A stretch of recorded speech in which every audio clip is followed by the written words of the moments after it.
డాకు మహారాజు కూడా మామూలు బాలకృష్ణ సినిమాలకు వచ్చే బడ్జ్ అయితే రాలేదు. ఎందుకంటే ఆ ట్రైలర్ చూస్తే ఇది కథ ఏందో ఎవడికి తెలియట్లేదు, కన్ఫ్యూజింగ్గా ఉంది. కథ అంటే ఒక కథ ఏంటి, జానర్ ఏమిటి, కొంత ఐడియా రావాలి. మొత్తం చెప్పకూడదు కానీ కొంత చెప్పినట్టుగా ఉంటేనే క్యూరియాసిటీ వస్తుంది. అదేమీ కనబడలేదు అతను దీంట్లో.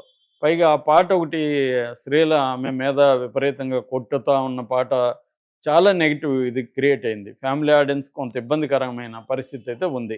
అది నిన్న కూడా ప్రొడ్యూసర్ నాగవంశీ ఇద్దరు హీరో ఆమెను ఎందుకు తీసుకొచ్చారు ఊర్వశి రౌతాలంటే ఇద్దరు స్త్రీలు దానికి ఒప్పుకోలేదు కొట్టించుకోవడానికి, ఈమెయితే ఒప్పుకుందని కూడా చెప్పాడు. అది కూడా వైరల్ అవుతుంది. అంటే వాళ్ళే ఒప్పుకోలేదంటే ఎంత ఘోరంగా బాలకృష్ణ చేస్తున్నాడు అని.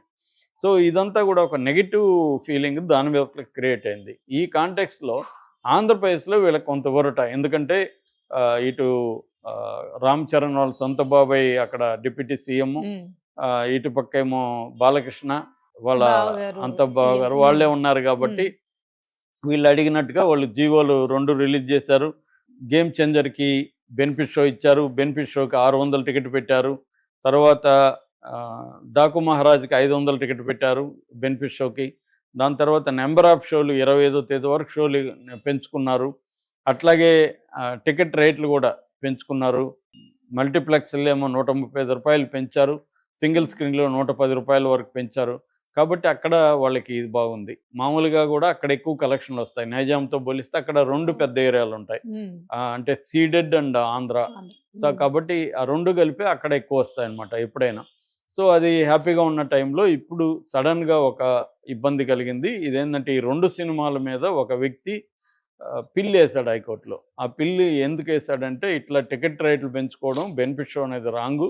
ఆల్రెడీ బెనిఫిట్ షో ఇచ్చి అక్కడ చనిపోయారు. ఒక తల్లి చనిపోయింది, ఒక బాబు ఇప్పటికి కూడా క్రిటికల్ కండిషన్లో ఉన్నాడు అని దానికి సంబంధించిన వివరాలన్నీ కూడా కోర్టుకు పెట్టారు. ఆల్రెడీ అతని మీద, అల్లు అర్జున్ మీద కేసు కూడా పెట్టారు. మళ్ళీ ఇట్లా బెనిఫిట్ షోలు జరిగితే ఇక్కడ కూడా అలాంటివి జరిగే అవకాశం ఉంది. బెనిఫిట్ షో అనేది ప్రొడ్యూసర్లకు తప్ప ఇంకెవరికి ఉపయోగం లేదు. రెండోది 600 టికెట్ పెట్టడం కూడా దారుణము. ఒక బెనిఫిట్ షో అంటే అర్థమేమి, ఎవరికి బెనిఫిట్, అది ప్రొడ్యూసర్కి బెనిఫిట్. ఇంతకుముందు బెనిఫిట్ షో అంటే ఆ డబ్బుల్ని ఎవరికో ఇచ్చేవాళ్ళు సామాజికంగా.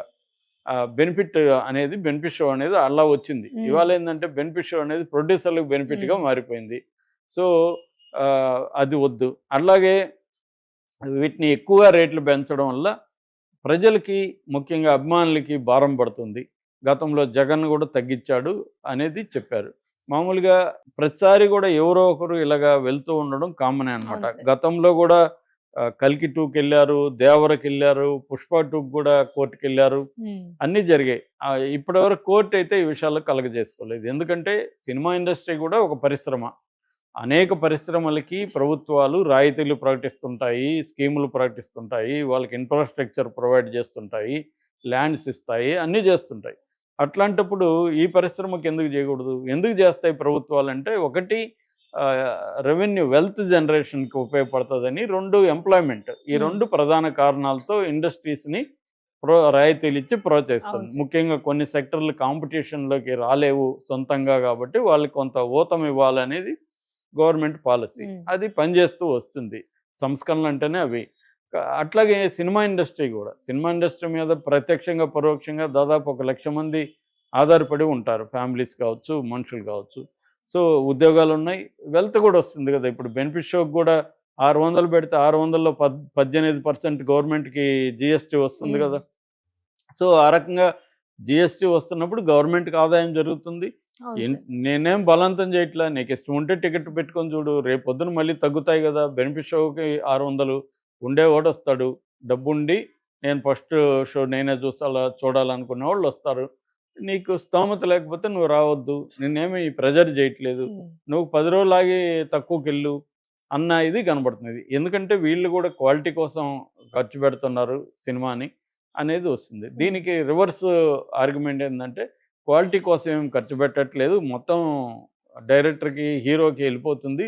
ఇప్పుడు పుష్ప 2 ఎంత పెట్టారు, 400 ఎంతో పెట్టారు, 400 కోట్లు. అందులో 300 కోట్లేమో, 500 అనుకో, 300 కోట్లేమో అల్లు అర్జున్కి, ఇంకో 100 కోట్లేమో సుకుమార్ ఎట్సెట్రా బ్యాచ్కి. ఇంకా ఆడ పెట్టింది 100 కోట్లే కదా.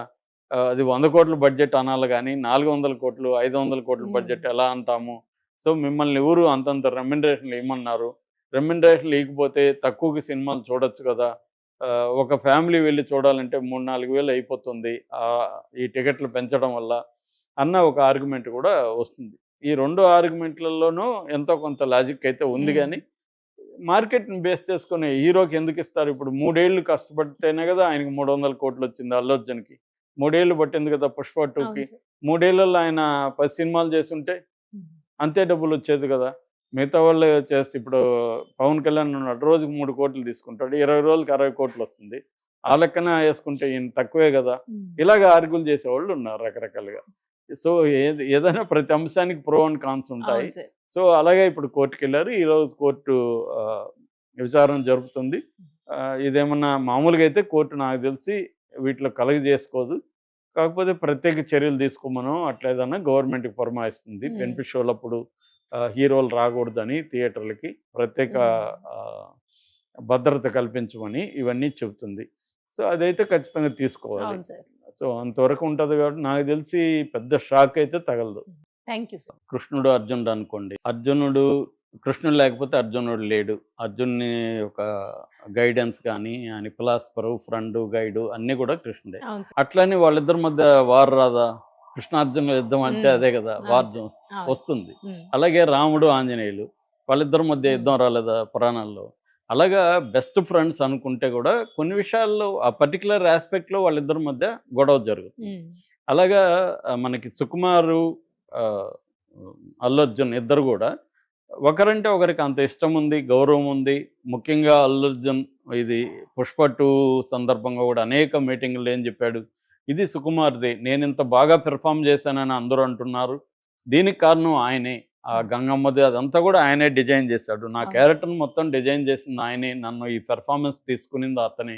సో నన్ను ఇక్కడ నుంచి అక్కడ ఆ ప్లేస్లోకి సుకుమారే కూర్చోబెట్టాడు అనేది చెప్పాడు. సో వాళ్ళిద్దరి మధ్య కూడా ఒక రకమైన ఎమోషనల్ బాండ్ కూడా ఉంది. సుకుమారు ఈయన అరెస్ట్ అయినప్పుడు కూడా సుకుమార్ వచ్చి కౌగులించుకొని కన్నీళ్లు పెట్టుకోవడం, అటువంటి స్నేహం ఉంది వాళ్ళిద్దరి మధ్య. అయితే అట్లని వాళ్ళిద్దరూ ప్రతి విషయంలోనూ అట్లాగే ఉంటారా? ఉండరు. ఎందుకంటే ఎంతగా బాగా ప్రేమించుకున్న ప్రేమికులు, చచ్చిపోవడానికి సిద్ధమైన ప్రేమికులకు కూడా పెళ్ళైనాక వచ్చేది ఏంది, వాళ్ళు కొట్టుకుంటూ ఉంటారు. సో అది సహజం. ఎందుకంటే ఇద్దరు మనుషులు ఉన్నప్పుడు అనేక విషయాల మీద విభేదాలు రావడం అనేది సహజం. ఆ విభేదాలని ఎలా పరిష్కరించుకుంటాం అనేది ఇంపార్టెంట్. ఆ పరిష్కరించుకునే క్రమం అనేది వెరీ ఇంపార్టెంట్. ఆ పరిష్కరించుకునే క్రమంలో మన రిలేషన్సే బ్రేక్ అయిపోతాయా, రిలేషన్స్ ఆ పర్టికులర్ విషయంలో మాత్రమే మనం విభేదించి మిగతా విషయాలు ముందుకెళ్తామా అనేది it depends on so many factors. So అందుకనే చాలా స్ట్రాంగ్గా ప్రాణాలకు తెగించి ఒకరికొకరు ప్రేమించుకొని పెళ్లి చేసుకున్న వాళ్ళు కూడా విడాకులు ఎందుకు తీసుకుంటున్నారంటే వాళ్ళిద్దరి మధ్య వచ్చే విభేదాలని వాళ్ళు ఒక సామరస్యపూర్వకంగా పరిష్కరించుకోలేని ఒక దీంట్లోకి వెళ్ళిపోతున్నారు. అందువల్ల ఆ రిలేషన్షిప్స్లో ఉండి ఇద్దరు ఎంతో వేదనకి గురయ్యి మెంటల్గా, ఫిజికల్గా రూయిన్ అయిపోయే పరిస్థితి వద్దు, విడిపోయి బతుకుదాం అనే లెవెల్కి వెళ్ళినాక విడిపోతుంటారు. ఇవి మనం చాలాసార్లు సెలబ్రిటీలను చూస్తున్నాం, మామూలు వాళ్ళని కూడా చూస్తున్నాం. అలాగే వీళ్ళిద్దరి పరిస్థితి కూడా ఏంటంటే పుష్ప 2 తీసేటప్పుడే వీళ్ళిద్దరికి మధ్య కొన్ని విషయాల్లో విభేదాలు వచ్చినాయని, అతను మధ్యలో కటింగ్ మార్చేసి విదేశాలకు వెళ్ళిపోవడాన్ని, ఇవన్నీ కూడా వార్తలు వచ్చాయి. ఎందుకంటే పుష్ప 1, పుష్ప 2 రెండు కలిపి 6 ఏళ్ళు అయింది. ఈ 6 ఏళ్ల జర్నీ అనేది అంత ఈజీ కాదు. ఆయన ఇద్దరు కూడా వాళ్ళ ఇళ్లలో గడిపిన దానికంటే కూడా ఈ సినిమా కోసం బయట గడిపింది ఎక్కువ ఉంటుంది. సో అలాంటప్పుడు ఇద్దరి మధ్య అనేక గొడవలు ఉంటాయి. మామూలుగా నాకు కొంత మార్టిన్ స్కార్సెసీ కావచ్చు, క్వింటిన్ టొరాంటోని ఇలాంటి వాళ్ళు ఇంటర్వ్యూలు చూస్తుంటే ఎడిటర్లతో వాళ్ళు ఎలాగ ఉంటారో చెప్తారనమాట. ఎడిటర్లు వాళ్ళ భార్యలతో గడిపేదానికంటే ఎడిటర్లతో ఎక్కువ గడుపుతుంటారు సినిమా. గొడవలు కూడా వాళ్ళతోనే ఎక్కువ ఉంటాయి. అంటే క్రియేటివ్ డిఫరెన్సెస్ ఉంటాయన్నమాట. వాళ్ళేమో ఈ షాట్ ఉండాలంటే ఈ షాట్ నేను ఎంత కష్టపడి తీసానో తెలుసా, నువ్వు తీసేస్తావు అని డైరెక్టర్ అంటాడు. సో నువ్వు ఎంత కష్టపడతావు నాకెందుకు, ఈ సినిమాలో ఈ షాట్ కరెక్ట్గా లేదని ఇతను అంటాడు ఎడిటరు. అలాగా వాళ్ళు కొట్టుకుంటారు. ఇద్దరికి కూడా విమెన్ ఎడిటర్స్ అనమాట. పైగా క్వింటిన్ టొరాంటో